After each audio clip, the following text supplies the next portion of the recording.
Hello mga mi, good evening and welcome to my vlog again. Nakita niyo yan? Breastfeeding time with my baby. So, eto na naman po kami, medyo mas maaga pa kagabi. Kung kagabi ay 1 AM, nung isang gabi is 2 PM, ngayon naman ay 11 PM pa lang gising ng aking baby. So, depende sa anong oras ko siya pinainom ng gamot. Paghapon ko na siya pinainom ng gamot, ganitong oras, gising pa siya or gising na siya. Pagka medyo maaga ko siya pinainom ng gamot, morning, mga 6 to 7 AM ko siya pinainom ng gamot, ang gising niya is 1 AM to 2 AM, ganon. So, hanggang ano na yun, umaga na gising niya. So, depende sa pag-inom ng vitamins niya, yung paggising niya or yung pagtulog niya. So, nung una hindi ko yan alam.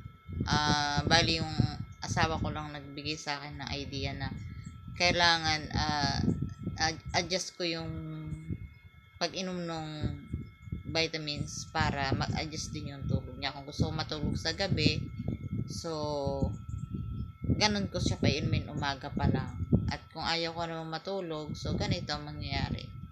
So, ang tulog naman ito, I think mga 1 PM ng madaling araw to 2 AM ng madaling araw siya tutulog from hanggang umaga na yon. So, ganun yung nangyayari sa amin. Sa araw-araw namin ni baby. So, ayan, nag-breastfeed ako. So, hindi ko na lang papakita sa inyo. Siyempre, bawal yun, di ba? So, yun lang, aking baby. Ayan. Tahimik lang siya habang nakadapa sa akin. And, kahiga lang ako dito. Eto na naman kami. For the vlog, for the content, nakahiga na naman kami dito sa room. Dito lang kami sa apat na sulok ng aming room. Tapos yan, pag ako sinipag, nagtitiktok naman kami ni babe. Pag sinipag, pag hindi, yun. Habang yung asawa ko, yung aking hubby ay nasa work. Panggabi siya. So, yun, kailangan niyang kumayod dahil kailangan namin ng pera. Lahat naman tayo kailangan natin ng pera, di ba? So, pero ang pera nauubos.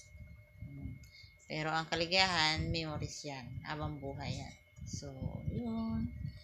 Mga mi, kayo din ba ganito magpadidi? Minsan, nakahiga habang siya ang nakadapa. Yan. So, ang aking baby po ay napakatakaw. So, kaya mabilis siyang lumaki. Kadidedeling niya sa bote kasi sinasalitan ko siya ng bote. Hindi siya purely na sa akin kasi hindi kayanin ng aking katawan. Kasi sobrang nga pong lakas ng dede niya, ng pagdede niya. Minsan, wala nang laman yung aking dibdib. Panay pa rin ang niya, hanap. At nagagalit sa akin pag wala akong milk. Wala siya nakuha sa akin milk. So, yun lang po ang aking mini vlog today. Thank you. See you my next vlog with my baby. Ayan. Nakatingin naman sa camera kasi naiintindihan niya yung camera. Nakikita na niya. Nanonood siya sa akin pag nag-vlog ako. Pinapanood din niya yung Akala ko tulog na siya pero hindi siya tulog. Sip-sip lang siya ng sip-sip doon. Ganun lang siya. Pero nakadede na po yan. Pero ngayon nakasip-sip siya. Ganyan ang trabaho na.